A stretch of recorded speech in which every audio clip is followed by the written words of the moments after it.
என்ன மறுபடியும் தாடி வச்சுட்டு சுத்துறியா? அப்போ சைலஜா, இப்போ நானா?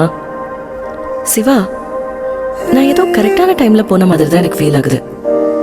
எனக்கு சந்தோஷம் தாண்டி நிம்மதி தேவைப்பட்டுச்சு. அதை நீ எனக்கு கொடுத்த.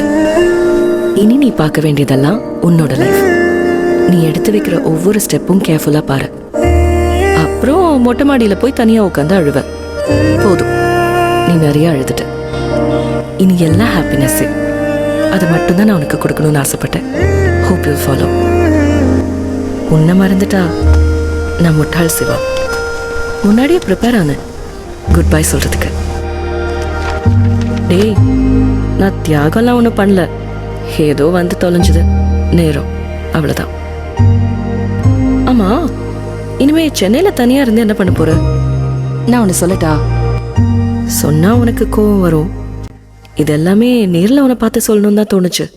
சொன்னா பதிலுக்கு நீ ஏதாவது பேசுவ. ஏன்னா உனக்கு தான் பேசவே வராதே.